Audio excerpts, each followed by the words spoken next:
నమస్తే, శివాబి న్యూస్కి స్వాగతం. నా పేరు సురేష్. ఈనాటి వార్తల్లోని ముఖ్యాంశాలు.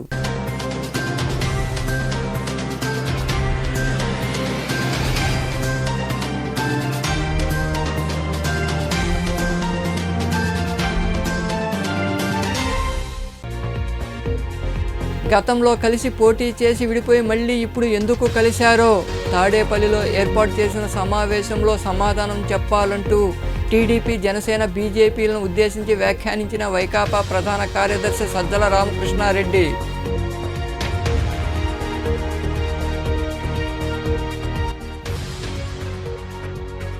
ఎన్నికల వేళ 50,000 రూపాయలకు మించి తీసుకెళ్లితే కేసులు. సైదాపురంలోని కోడల ప్రాంతంలో వాహనాలను తనిఖీ చేసిన ఎన్నికల ఫ్లయింగ్ స్క్వాడ్ అధికారులు.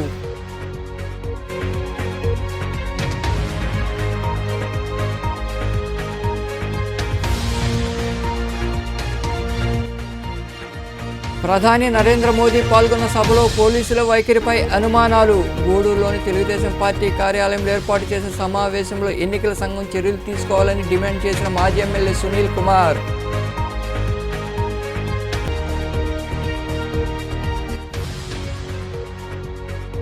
బలవర్ధకమైన పౌష్టికాహారం తీసుకోవాలి. చిల్లకూరు శంకర గిరిజన కాలనీలో ఏర్పాటైన అంగన్వాడీ కేంద్రంలో నిర్వహించిన పోషక మాసోత్సవాల్లో పాల్గొని మాట్లాడిన ఐసీడీఎస్ సిడిపిఓ మెహబూబీ.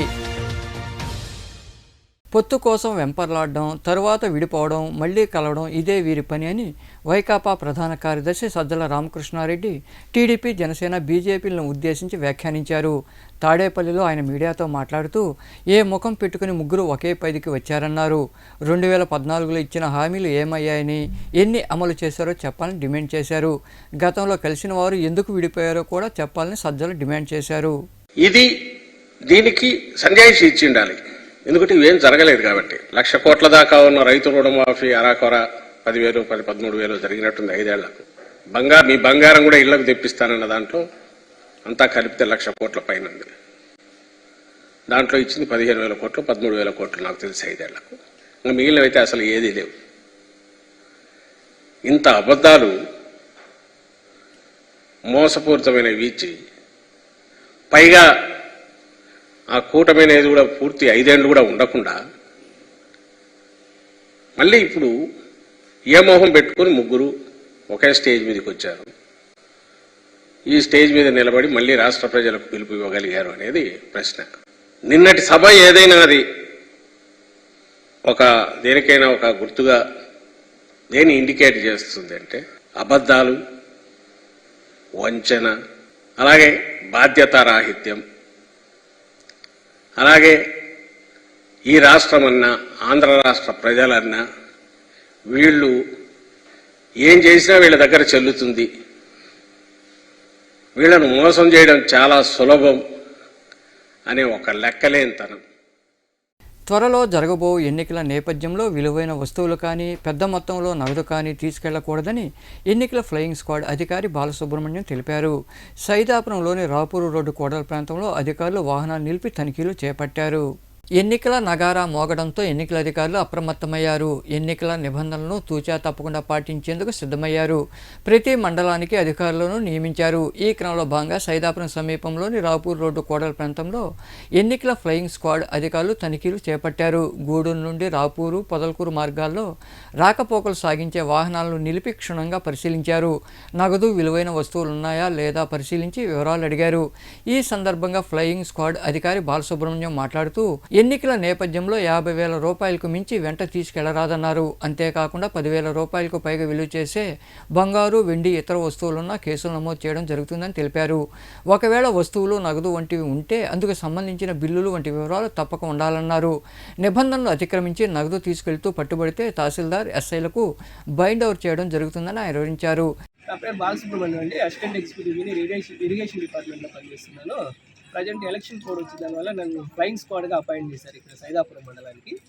ఈ సైదాపురం మండలం మా డ్యూటీస్ ఏంటంటే ఏదైనా డౌట్ వచ్చిన వెహికల్స్ని వెరిఫై చేసి 50,000 కంటే ఎక్కువ క్యాష్ ఉంటే కానీ, లేదంటే 10,000 కంటే ఎక్కువ ఆర్టికల్స్ ఏదైనా ఉన్నా కానీ మేము పట్టుకొని వెంటనే తహసీల్దార్ గారికి కానీ లేదంటే ఎస్ఐ గారికి కానీ ఇన్ఫామ్ చేసి పంచనామా చేసి హ్యాండ్ ఓవర్ చేసేసేటట్టు మాకు డ్యూటీస్ అలాట్ చేస్తున్నారు. మేము సైదాపురం మండలానికి 2 టీంలు అలాట్ చేస్తారు ఫ్లయింగ్ స్క్వాడ్. డ్యూటీస్ వచ్చి మార్నింగ్ 8 to నైట్ 8 వరకు ఒక షిఫ్ట్. మళ్ళీ ఇక్కడే ఉంటామండి. 2 months ఇక్కడ ఇంచుమించుగా అటు దగ్గర మండలం మొత్తం కవర్ చేయాలి. ఈ తనిఖీలో మరో అధికారి సాయి తదితరులు పాల్గొన్నారు. ఈ నెల 17వ తేదీన చిలకలూరుపేట వద్ద నిర్వహించిన ప్రజాగళం బహిరంగ సభలో ప్రధాని నరేంద్ర మోదీ పాల్గొనగా అక్కడ పోలీసులు విధులు సక్రమంగా నిర్వహించలేదని టీడీపీ ఎమ్మెల్యే అభ్యర్థి పాసం సునీల్ కుమార్ పేర్కొన్నారు. గూడూరు పట్టణంలోని తెలుగుదేశం పార్టీ కార్యాలయంలో జరిగిన మీడియా సమావేశంలో ఆయన మాట్లాడుతూ పోలీసుల వైఫల్యంపై ఎన్నికల సంఘం విచారణ జరిపి సంబంధిత అధికారులపై చర్యలు తీసుకొని డిమాండ్ చేశారు. ఈ సమావేశంలో పార్టీ నాయకులు తదితరులు పాల్గొన్నారు. 17వ తేదీ చిలకలూరుపేటలో జరిగినటువంటి ప్రజాగళం సభ సూపర్ డూపర్ సక్సెస్ అయిన సందర్భంగా సాక్షాత్తు ప్రధానమంత్రి ఆ సభకు వస్తుంటే పోలీస్ అధికారులు భద్రతలో పూర్తిగా వైఫల్యం చెందారు. ఎక్కడ కూడా సరైనటువంటి పోలీసు లేదు. ట్రాఫిక్ ఎక్కడెక్కడికి ఆగిపోయినటువంటి పరిస్థితి. దాదాపు 10 నుంచి 20 కిలోమీటర్ల ముందే పోలీసు వారు ఈ వాహనాల్ని ఆపేయడం, అట్లాగే సాక్షాత్తు ప్రధానమంత్రి ప్రసంగిస్తుండగా ఎక్కేసింటే కరెంట్ షాక్ కొడతారని చెప్పి ప్రధానమంత్రి వచ్చి పోలీసులు ఎక్కడున్నా కానీ వాళ్ళు దింపండి అంటే కూడా ఒక్క పోలీసు కూడా ముందుకు రాని వైనం నిజంగా చాలా ఆశ్చర్యం వేస్తుంది. అంటే ప్రధానమంత్రి సభకు కూడా మీరు నిర్లక్ష్యం వహించి భద్రతని సక్రమంగా చేయకుండా ప్రధానమంత్రి చెప్పినా కానీ ఒక పోలీసు కూడా దగ్గర రాలేదంటే మీకు ఇంకా కూడా అధికార పార్టీతో ఏ విధమైనటువంటి ఆలోచన ఉందో అర్థమవుతుందని చెప్పి పోలీసు అధికారులు తెలియజేస్తున్నారు. వెంటనే సంబంధిత పోలీసు అధికారులని ఎలక్షన్ కమిషనర్ గారు వెంటనే విచారించి వారిపైన కఠిన చర్యలు తీసుకోవాలని చెప్పి మేము ఎలక్షన్ కమిషన్ కోరుతున్నాం. అట్లాగే ముఖ్యంగా అక్కడికి వచ్చినటువంటి సభలో తెలుగుదేశం పార్టీ నాయకులు కానీ, అట్లాగే జనసేన నాయకులు కానీ, అలాగే బీజేపీ నాయకులు అందరం కలిసి వచ్చాము ఆ సభకి. వేలాది వాహనాలు రోడ్డుపైన ఆగిపోయాయి. లక్షలాది మంది ప్రజలు రోడ్డుపైనే ఉన్నారు. పోలీసు మాత్రం కిమ్మిక్కింటట్టు ప్రశాంతంగా కాళ్ళ మీద కాలు వేసుకొని ఆ యొక్క షామ్యాల కింద కూర్చున్నారు తప్ప ఒక్కరు వచ్చి ట్రాఫిక్ క్లియర్ చేసే పరిస్థితి అని చెప్పి నేను తెలియజేస్తున్నాను. ఆల్రెడీ మోడీ గారు చెప్పారు, ఈ రాష్ట్రంలో ఈ రాష్ట్ర ప్రభుత్వం అవినీతి, కుంభకోణం, ల్యాండు, మైను మొత్తం మునిగిపోయింది. ఖచ్చితంగా ఈసారి ఈ గవర్నమెంట్కి ప్రజలు బుద్ధి చెప్పాలి, ఖచ్చితంగా దీనిపైన క్రిమినల్ యాక్షన్ ఖచ్చితంగా తీసుకుంటామని చెప్పి సాక్షాత్తు మోడీ గారు చెప్పిన విషయంలో గుర్తు చేస్తున్నా. జాగ్రత్తగా పోలీసు కంట్రోల్ చేయాల్సింది. పోలీసు వ్యవస్థే ట్రాఫిక్ అంతరాయాలు కలిగిస్తూ ఆ సభకి పోయే ప్రజల్ని ఇబ్బంది పెట్టడం జరిగింది. అదేవిధంగా ప్రధానమంత్రి మాట్లాడుతున్నప్పుడు కానీ, చంద్రబాబు నాయుడు గారు మాట్లాడుతున్నప్పుడు కానీ, పవన్ కళ్యాణ్ గారు మాట్లాడుతున్నప్పుడు కానీ సభకి పోయిన వాళ్ళ కింద కూడా ఇక్కడ ఆంధ్రప్రదేశ్లో టీవీలు కాదు చూస్తున్న జనాభా ఎక్కువ. ఈ కరెంట్ కట్ చేసి వాళ్ళు మాట్లాడిన కూడా ప్రజలు ఏం మాట్లాడుతున్నారు నాయకులని అంత ఉత్సాహంతో ఎన్నుకున్న ప్రజలకు కూడా కరెంట్ కట్ చేపించి ఈ ఇబ్బంది పెట్టిన ప్రభుత్వం ఈ వైఎస్ఆర్ ప్రభుత్వం. ఇంకా అధికారులు వైఎస్ఆర్ ప్రభుత్వంలో పనిచేస్తున్నాం అనే ఆలోచనలో ఉన్నారే కానీ బోర్డు వచ్చింది మనం పనిచేస్తున్నాం అనే ఆఫీసర్ ఉద్దేశం లేదు. ఇప్పటికైనా నిన్న జరిగిన దానికి తప్పకుండా సస్పెండ్ కూడా చేయాలి. ఇప్పటికైనా ఉద్యోగస్తులు కళ్ళు తెరిచి బోర్డులో ఉన్నామని ప్రతి ఒక్క పార్టీకి కానీ ప్రతి ఒక్క నాయకులకి సమానంగా న్యాయం చేయాలని, లేని పక్షంలో మీరు ఇబ్బంది పెడతారని తెలుగుదేశం పార్టీ తరఫున గట్టిగా చెప్తారు. అధికార పార్టీ యొక్క నాయకుల చేతిలోనే ఇంకా హోమ్ డిపార్ట్మెంట్ ఉంది అని భావిస్తున్నాం. వారి యొక్క ఆదేశాల ప్రకారమే జరుగుతుంది అనుకుంటున్నాం. అదేవిధంగా మైకులు ఏర్పాటు చేసిన దగ్గర కావచ్చు, వీటన్ని దగ్గర కూడా అధికార పార్టీ నాయకులు వారి కార్యకర్తను పెట్టి సభా స్థలానికి దగ్గరలో చేరి సభను సజావుగా జరపకూడదని హోమ్ డిపార్ట్మెంట్ ద్వారా ఈ ఆదేశాలు ఇచ్చి చేయడం జరిగిందని కూడా మేము తెలియజేస్తున్నాం. ఇప్పటికైనా ఈరోజు ఎన్నికల షెడ్యూల్ వచ్చిన తర్వాత 16వ తారీఖు నుంచి ఎన్నికల షెడ్యూల్ వచ్చింది. ఆ రోజు నుంచి ఎన్నికల కోడ్ అమల్లో ఉంది. ఏ అధికారి కూడా ఏ పొలిటికల్ పార్టీకి దగ్గర కూడా తల ఉంచుకొని ఉండాల్సిన ఆవశ్యకతే లేదు. ఏ ఆఫీసర్ అయినా ఇండివిజువల్గా వ్యవహరించాలనే ఎలక్షన్ షెడ్యూల్ వచ్చిన తర్వాత వారికి ప్రభుత్వం ఇచ్చిన ఆదేశాలు ఉన్నాయి. ఆ ఆదేశాల ప్రకారం మీరు పనిచేయాలి. కానీ మేము ఆ పార్టీ నాయకుడు వస్తే లేచి నిలబడతాం, ఈ పార్టీ నాయకుడు వస్తే నమస్కారాలు పెడతాం అనే సిద్ధాంతం ఎప్పుడో తొలగిపోయింది. స్వాతంత్రం ఎన్నికల షెడ్యూల్ ప్రకటించడమే ఆంధ్రప్రదేశ్ ప్రజలకు స్వాతంత్రం వచ్చింది. ఊపిరి పీల్చుకునే రోజు ఆ రోజు 1947లో స్వాతంత్రం ఎట్టు వచ్చిందో ఈ అవినీతి అరాచక రాక్షస పాలన నుంచి మన యొక్క ఆంధ్రప్రదేశ్ కూడా విముక్తి కలిగిందని తెలియజేస్తూ సూళ్లూరుపేట జాతీయ రహదారి పక్కగా ఏర్పాటైన టపాసుల తయారీ కేంద్రంలో పేలుళ్లు సంభవించాయి. ఈ ప్రమాదంలో పలువురికి తీవ్ర గాయాలు కావడంతో చికిత్స నిమిత్తం ప్రభుత్వ ఆసుపత్రికి తరలించారు. పోలీసులు సంఘటనా స్థలికి చేరుకుని వివరాలు ఆరా తీశారు. సూళ్లూరుపేట జాతీయ రహదారి పక్కగా ఏర్పాటైన టపాసుల తయారీ కేంద్రంలో పేలుళ్లు సంభవించాయి. ప్రమాదవశాత్తు నిప్పు పడడంతో ఈ ప్రమాదం చోటు చేసుకుంది. అదే సమయంలో టపాసులు తయారు చేస్తున్న 5 మందికి తీవ్ర గాయాలయ్యాయి. గాయాలైన వారిని వెంటనే ఆసుపత్రికి తరలించారు. వీరిలో 3 పరిస్థితి విషమంగా ఉన్నట్లు సమాచారం. టపాసుల తయారీ కేంద్రంలో పేలుళ్లు జరిగిన విషయం తెలియగానే పోలీసులు అక్కడికి చేరుకుని వివరాలు సేకరించారు. ప్రమాదానికి కారణాలు అడిగి తెలుసుకున్నారు. పేలుళ్లు సంభవించడంతో స్థానికులు పెద్ద సంఖ్యలో అక్కడికి చేరుకున్నారు. ఈ మేరకు సూళ్లూరుపేట పోలీసులు కేసు నమోదు చేసి దర్యాప్తు చేస్తున్నారు. గూడూరు పట్టణంలోని వివేకానంద రోడ్లో జరిగిన ప్రమాదంలో శివాభి ఛానల్ ఆపరేటర్ పోలయ్యకు తీవ్ర రక్తగాయాలయ్యాయి. వేగంగా వెళ్తున్న కారు ఒక్కసారిగా బ్రేక్ వేయడం, వెనుకనే ఉన్న స్కూటర్ ఢీకొనడంతో ఈ ప్రమాదం చోటు చేసుకుంది. ఈ మేరకు పోలీసులకు ఫిర్యాదు అందింది. గూడూరు మండలంలోని నెల్లటూరు గ్రామంలో శివాబి ఛానల్ ఆపరేటర్గా పనిచేస్తున్న పోలయ్య అలియాస్ పవన్ స్కూటర్లో గూడూరుకు వస్తుండగా వివేకానంద రోడ్లో గ్రూప్ థియేటర్ సమీపంలో అతివేగంగా వెళ్తున్న కారు ఒక్కసారిగా బ్రేక్ వేయడంతో వెనుక వైపుగా ఢీకొనడంతో రోడ్డు ప్రమాదం జరిగింది. కారును ఢీకొన్న స్కూటర్ డివైడర్ పైకి ఎక్కడంతో పోలయ్యకు తీవ్ర రక్తగాయాలయ్యాయి. కాలు నుజ్జునుజ్జయింది. తలకు రక్తగాయమైంది. వెంటనే క్షతగాతుని చికిత్స నిమిత్తం గూడూరులోని ప్రాంతీయ ఆసుపత్రికి తరలించారు. కారు అతివేగంగా వెళ్తూ ఒక్కసారిగా బ్రేకు వేయడంతోనే ప్రమాదం చోటు చేసుకుంది. ఈ మేరకు పోలీసులు కేసు నమోదు చేసి దర్యాప్తు చేస్తున్నారు. వైకాపా ప్రభుత్వంలో నిత్యావసర వస్తువుల ధరలు పెరిగాయని, ఇంటి పన్నులు, చెత్త మీద పన్నులు చేస్తుండడంతో సామాన్యులు జీవించలేని పరిస్థితి నెలకొందని మాజీ ఎమ్మెల్యే సునీల్ కుమార్ సతీమణి పాసిన సంధ్యారాణి తెలిపారు. గూడూరు పట్టణంలోని 16వ వార్డులో నిర్వహించిన శంఖారావం కార్యక్రమంలో ఆమె పాల్గొని ప్రజలతో మాట్లాడి కరపత్రాలు అందజేశారు. పట్టణంలోని 16వ వార్డులో తెలుగుదేశం పార్టీ ఆధ్వర్యంలో శంఖారావం కార్యక్రమం జరిగింది. ఈ కార్యక్రమంలో పాల్గొన్న మాజీ ఎమ్మెల్యే సతీమణి పాసిన సంధ్యారాణి స్థానిక నాయకులు, మహిళలతో కలిసి ఇంటింటికి వెళ్లి ప్రచారం చేశారు. వచ్చే ఎన్నికల్లో టీడీపీకి ఓటేసి గెలిపించాలని ప్రజలను అభ్యర్థించారు. టీడీపీ అధికారంలోకి వస్తే చేపట్టే సంక్షేమ పథకాల కరపత్రాలు అందజేశారు. ఈ సందర్భంగా సంధ్యారాణి మాట్లాడుతూ వైకాపా హయాంలో ఇప్పటికే విద్యుత్ ఛార్జీలు అనేకసార్లు పెంచారన్నారు. ధరలు విపరీతంగా పెరిగిపోవడంతో సామాన్య ప్రజలకు పెనుభారంగా మారిందని తెలిపారు.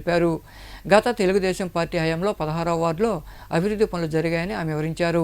బాబు షూరిటీ భవిష్యత్ గ్యారంటీ శంఖారావు ప్రోగ్రామ్ని ప్రతి ఇంటికి గడప గడపకి ప్రారంభించడం జరిగింది. 16వ వార్డులో ఈ ప్రోగ్రాం ఏర్పాటు చేసిన పెద్దలందరికీ నా ధన్యవాదాలు. ముఖ్యంగా చెప్పాలంటే ఈరోజు ధరల పెరుగుదల అనేది విపరీతంగా పెరిగిపోయే పరిస్థితి వచ్చింది. ముఖ్యంగా చెప్పాలంటే ఇంటి పన్ను విషయమే ఇంచుమించు 4 సార్లు పెంచడం జరిగింది. ఏ రాష్ట్ర ప్రభుత్వము, ఏ సీఎం పెంచని విధంగా ఈ 4 సంవత్సరాలు, ఈ 5 సంవత్సరాల్లో విపరీతంగాను ఇంటి పన్ను పెంచడం జరిగింది. కరెంటు బిల్లులు 9 సార్లు పెంచడం జరిగింది. అదేవిధంగా బస్ ఛార్జీలు 3 సార్లు పెంచడం జరిగింది. ఇంకా చెప్పుకుంటూ పోతే పప్పు, నూనె ధరలు అయితే ఇంకా చెప్పలేనటువంటి పరిస్థితి. ఈ విధమైన పరిస్థితుల్లో సాధారణ మధ్యతరగతి బ్రతుకులు ఏ విధంగా ఉంటాయో ఆలోచించండి. మీరు ప్రతి ఒక్కరు ఓటేసే ప్రతి ఒక్క వ్యక్తి మీరు ఆలోచించాల్సినటువంటి విషయం. ఇప్పుడు మనం వేసే ప్రతి ఒక్క ఓటు మన జీవితానికి, మన భవిష్యత్తుకి, ఒక మంచి నిర్ణయానికి, ఒక మంచి పునాదికి అవసరం ఉంటుంది. కనుక ఆలోచించండి. ఇప్పుడు కానీ మనము తప్పిదారున అడుగు వేశామంటే ఈ ధరల పెరుగుదల అనేది నియంత్రణ లేకపోగా విపరీతంగా ఇంకా పెంచేటువంటి పరిస్థితి ఉంటుంది. మన సునీల్ కుమార్ గారు మీకు అందరికీ తెలిసినటువంటి వ్యక్తి. మీరు దయించి ఆలోచించి 30 సంవత్సరాలు మీకు ఎవరు అందుబాటులో ఉన్నారో ఆలోచించి మంచి నిర్ణయం తీసుకోవాలని Telugu Desam party, Janasena party, BJP party బలపరిచినటువంటి సునీల్ కుమార్ గారికి మీ ఆశీస్సులు, సీఎం గారి చంద్రబాబు నాయుడుకి మీ ఆశీస్సులు ఉండాలని కోరుకుంటున్నాను. ఇంకా మరికొందరు మాట్లాడారు. ఈరోజు ఈ అరాచక పాలన అంతమొందించేదానికి అందరం డాక్టర్ పాసిన సునీల్ కుమార్ గారిని అత్యధిక మెజార్టీతో గెలిపించి మన వార్డు అభివృద్ధికి అయితేనేమి, గూడూరు పట్టణం అభివృద్ధికి అయితేనేమి, గూడూరు నియోజకవర్గం అభివృద్ధికి అయితేనేమి మనందరం ఆయన్ని అత్యధిక మెజార్టీతో గెలిపించి మనం ప్రాంతాన్ని అభివృద్ధి చేసుకోవాల్సిందిగా ఈ సందర్భంగా కోరుతున్నాం. 6వ వార్డు సూపర్ 6 బాబు షూరిటీ భవిష్యత్తు గ్యారంటీ కార్యక్రమంలో భాగంగా మన నియోజకవర్గ అభ్యర్థి పాసం సునీల్ కుమార్ అన్న గారు సతీమణి సంజయరాణి గారు ఇక్కడికి విచ్చేయడం జరిగింది. ఈ అరాచక పాలన అంతమొందించి సునీలను అత్యధిక మెజారిటీతో గెలిపించాలని ఈ గూడూరు ప్రజల్ని కోరుకుంటూ ఈ కార్యక్రమంలో నాయకులు వాసిల ప్రవీణ్, పులిమి శ్రీనివాసులు, నరసింహులు, భారతి, రవీంద్రారెడ్డి, ప్రణీత్ యాదవ్, అనిల్ తదితరులు పాల్గొన్నారు. చిల్లకూరు మండలంలోని శంకర గిరిజన కాలనీలో ఏర్పాటైన అంగన్వాడీ కేంద్రంలో పోషక మాసోత్సవాలు నిర్వహించారు. ఈ కార్యక్రమంలో పాల్గొన్న సిడిపిఓ మెహబూబీ గర్భవతులు, బాలింతలు, పిల్లలకు పౌష్టికాహారంపై అవగాహన కలిగించారు. అలాగే పౌష్టికాహారం పంపిణీ చేశారు. ఈ కార్యక్రమాలకు ముందు అవగాహన ర్యాలీ జరిగింది. ఈ కార్యక్రమంలో సూపర్వైజర్ రేణుక, అంగన్వాడీ కార్యకర్తలు సుజాత, ఇందిరమ్మ, పెంచిలమ్మ, ప్రసన్నమ్మ తదితరులు పాల్గొన్నారు.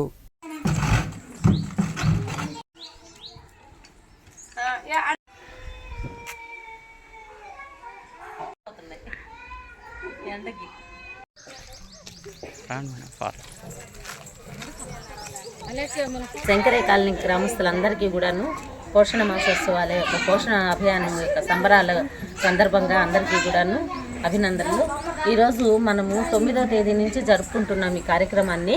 ప్రతి గ్రామంలో, ప్రతి అంగన్వాడీ కేంద్రంలో కూడాను 9వ తేదీ నుంచి 23వ తేదీ దాకా ఈ పోషణ పక్వాడా అనే కార్యక్రమాన్ని జరుపుకుంటున్నాము. ఇందులో భాగంగా ఈరోజు మనం ఇక్కడ పోషకాహారం గురించి తల్లులకు వివరించడం కోసం ప్రోగ్రామ్ని ఏర్పాటు చేసుకోవడం అయింది. ఏంటంటే గర్భవతులు, బాలింతలు రక్తహీనతకు గురి కాకుండా ఉండడానికి ఎలాంటి పోషకాహారం తీసుకోవాలా అనే దాని గురించి తల్లులకి అవగాహన కలిగించడం, 6 నెలల నుంచి 3 సంవత్సరాల పిల్లలు కూడా ఎటువంటి ఆహారం తీసుకోవాలి, ప్రతిరోజు పోషక విలువలతో కలిగిన ఆహారాన్ని తీసుకోవాలి అనే విషయాన్ని వాళ్ళకి క్షుణ్ణంగా తెలియజేయడం కోసం అందరం కూడా ఇక్కడ హాజరయ్యాము. అందరూ కూడా హాజరై ఉన్నారు. వాళ్ళందరికీ కూడా మేము ఆ కార్యక్రమం గురించి వివరించడానికి ఇక్కడికి హాజరయ్యాము. ప్రతి ఒక్కటి కూడా తాజాగా ఉండే కూరగాయలు అయితేమి, అంగన్వాడీ కేంద్రంలో ఇచ్చే పోషక విలువలతో కూడిన కిట్ అయితేమి, గర్భవతులకి ఇచ్చే బాలామృతం అయితే 6 నుంచి 3 సంవత్సరాలు ఇచ్చే వాళ్ళకి ఇచ్చే బాలామృతం అయితేమి, కిట్ అయితే ఏమి, అదేవిధంగా వాళ్ళకి రైసు, దాలు, ఆయిల్ ఇవన్నీ కూడా గుడ్లు, పాలు కూడాను ప్రతి నెల టీహెచ్ఆర్ రూపంలో 2 సార్లుగా వాళ్ళకి విడుదల చేస్తున్నాము. అవి కూడా వాళ్ళు ఎలా తీసుకోవాలా ఏంటి అనేది తల్లులందరికీ అవగాహన కలిగించడం జరిగింది. కాబట్టి ఈరోజు ఈ పోషక మాసోత్సవాల సందర్భంగా హాజరైనటువంటి వాళ్ళందరికీ కూడా, తల్లులందరికీ కూడా పేరు పేరుగా ధన్యవాదాలు తెలియజేస్తున్నాము. ఇక్కడ మేము డిస్ప్లే చేసిన ఈ తాజాగా ఉండే కూరగాయలు అయితేమి అన్నీ కూడాను సక్రమంగా తీసుకోవాలి, పోషక విలువలతో కూడిన ఆహార పదార్థాలని భుజించాలి. ప్రతి నెల తీసే బరువుల్లో గ్రోత్ మానిటరింగ్కి ఈ అండర్ వెయిట్ పిల్లలైతే మీ శామ్యామ్ పిల్లలు ఇలాంటి పిల్లలు ఉండకూడదు, రక్తహీనత పిల్లలు ఉండకూడదు అనే ఆ యొక్క సందేశంతో ఇక్కడ మేమందరం కూడా హాజరయ్యి ఈ గ్రామంలో 6 నుంచి 3 సంవత్సరాల పిల్లల్లో కూడా శామ్యామ్ పిల్లలు ఎవరు లేరు. కాబట్టి అది అంతవరకు మేము ధన్యములు. అన్ని చోట్ల కూడా మేము ఈ బరువు తక్కువ పిల్లలు ఎవరైనా ఉంటే ప్రతి నెల వాళ్ళకి గ్రోత్ తీసి, ఈ బరువు తక్కువ పిల్లలు ఉండే వాళ్ళని ప్రతి నెల 2 సార్లు బరువు తీసి వాళ్ళ యొక్క గ్రోత్ మానిటరింగ్ని వాళ్ళ తల్లికి కూడా మనం తెలియజేస్తున్నాము. ఈ కార్యక్రమం ఎన్నికల కోడ్ అమల్లోకి రాగానే ప్రభుత్వ, ప్రైవేటు భవనాలు, స్థలాల్లో ఉన్న సంక్షేమ అభివృద్ధి కార్యక్రమాలకు సంబంధించిన బోర్డులు, ఫ్లెక్సీలు వంటి వాటిని తొలగించామని ఎంపీడీఓ సుధాకర్ తెలిపారు. సైదాపురంలోని మండల పరిషత్ కార్యాలయంలో ఏర్పాటు చేసిన సమావేశంలో ఆయన మాట్లాడుతూ, మండలంలోని 19 సచివాలయాల్లో టోల్ ఫ్రీ నెంబర్ ఏర్పాటు చేశామని, ఎక్కడైనా కోడ్ ఉల్లంఘించినట్లు గుర్తిస్తే వెంటనే తమ దృష్టికి తీసుకురావాలన్నారు. తమకు సమాచారం అందిన అరగంటలో అక్కడికి చేరుకుని చర్యలు తీసుకుంటామని ఎంపీడీఓ సుధాకర్ వివరించారు. సో ఎలక్షన్ కోడ్ అమల్లోకి వస్తానే మనకి మోడల్ కోడ్ ఆఫ్ కాండక్ట్ అంటే ఎన్నికల ప్రవర్తన నియమావళి మనకు అమల్లోకి వచ్చింది. దీనివల్ల మనకు 3 ఫేజుల్లో మనం దీన్ని యాక్టివిటీస్ చేసుకుంటాము. 24 గంటలు, 48 గంటలు, 72 గంటలు అనేది. 24 గంటల లోపల మన ప్రభుత్వ కార్యాలయాలు ఉన్నటువంటి నాయకుల ఫోటోలు అన్నీ తీసేస్తాము. 48 గంటల్లో పబ్లిక్ ప్లేసెస్ ఉన్నది తీస్తాము. 72 గంటల్లో ప్రైవేట్ వ్యక్తుల ప్లేసెస్ చూస్తాము. దీనికి సంబంధించి మన మండలంలో ఆల్మోస్ట్ అన్నీ క్లియర్ చేసేసాము. చిన్న ఏదైనా ఉన్నప్పుడు మన సెక్రటరీలు అందరికీ స్పెషల్ డ్యూటీస్ చేయడం వల్ల ప్రతిరోజు వాళ్ళు గ్రామ పరిసరాల్లో తిరుగుతూ కావాల్సినవన్నీ చేస్తూ ఉన్నారు. ఒకవేళ ఏదైనా మిస్ అయ్యి ఉంటే కనుక మీరు వెంటనే కానీ అక్కడ ఉన్నటువంటి గ్రామ సచివాలయంలో ఉన్నటువంటి ఎంప్లాయీస్కి కానీ చెప్తే కనుక అవన్నీ తీసివేయడం జరుగుతుంది. ఎక్కడైనా ఇవే కాకుండా ఏదైనా అసంఘటిత శక్తులకు సంబంధించి ప్రజలకు ప్రలోభాలు పెట్టేటువంటి చర్యలు ఏమైనా తిరుగుతూ ఉన్నా కూడా ఆ నోటీస్ తీసుకురావాలని కోరుతున్నాను. సచివాలయంలోన కాల్ సెంటర్లు ఏర్పాటు చేయడం జరిగింది. వాళ్ళందరికీ కూడా 24/7 డ్యూటీస్ కూడా అసైన్ చేయడం జరిగింది. ప్రతి ఎంప్లాయీ ఒకరు నైట్ అవుట్ కూడా అక్కడే ఉండి అక్కడ లోకల్గా ఉన్నటువంటి పరిస్థితులన్నింటినీ అనాలిసిస్ చేస్తూ ఉంటారు.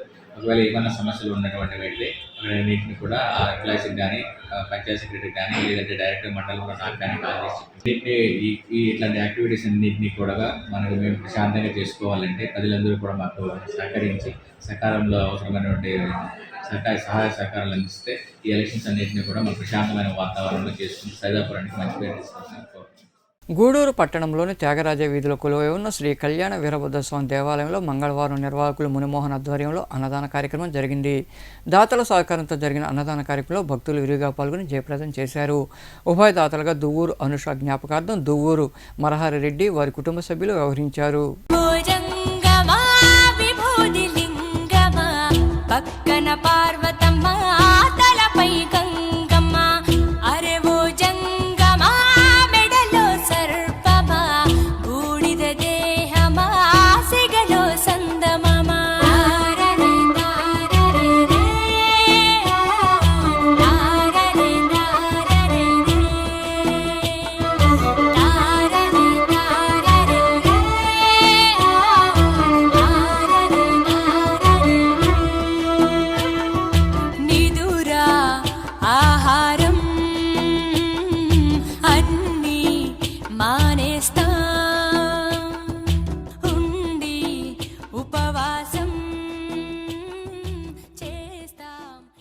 అన్నదాన సేవా సమితి గూడూరు 19/3/2024 ఈరోజు అన్నదాతలుగా స్వర్గీయ శ్రీమతి దువ్వూరు అనుష గారి జ్ఞాపకార్థం శ్రీ దువ్వూరు మనోహర్ రెడ్డి గారు అన్నదాతలుగా వ్యవహరించారు.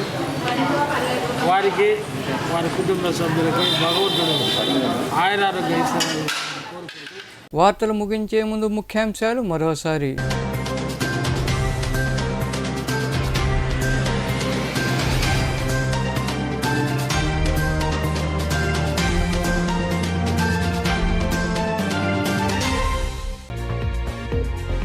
గతంలో కలిసి పోటీ చేసి విడిపోయి మళ్ళీ ఇప్పుడు ఎందుకు కలిశారో తాడేపల్లిలో ఏర్పాటు చేసిన సమావేశంలో సమాధానం చెప్పాలంటూ టీడీపీ, జనసేన, బీజేపీలను ఉద్దేశించి వ్యాఖ్యానించిన వైకాపా ప్రధాన కార్యదర్శి సజ్జల రామకృష్ణారెడ్డి.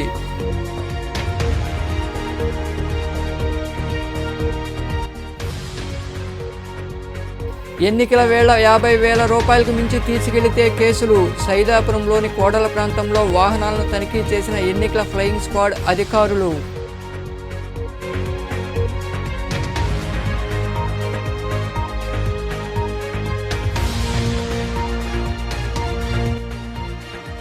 ప్రధాని నరేంద్ర మోదీ పాల్గొన్న సభలో పోలీసుల వైఖరిపై అనుమానాలు. గూడూరులోని తెలుగుదేశం పార్టీ కార్యాలయంలో ఏర్పాటు చేసిన సమావేశంలో ఎన్నికల సంఘం చర్యలు తీసుకోవాలని డిమాండ్ చేసిన మాజీ ఎమ్మెల్యే సునీల్ కుమార్.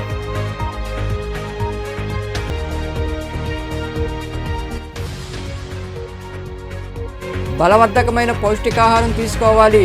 చిల్లకూరు శంకర గిరిజన కాలనీలో ఏర్పాటైన అంగన్వాడీ కేంద్రంలో నిర్వహించిన పోషక మాసోత్సవాల్లో పాల్గొని మాట్లాడిన ఐసీడీఎస్ సిడిపిఓ మెహబూబీ. ఈ వార్తలు ఇంతటితో సమాప్తం. తిరిగి ప్రసారమయ్యే శివాభినీస్లో మళ్ళీ కలుద్దాం. అంతవరకు సెలవు. నమస్తే.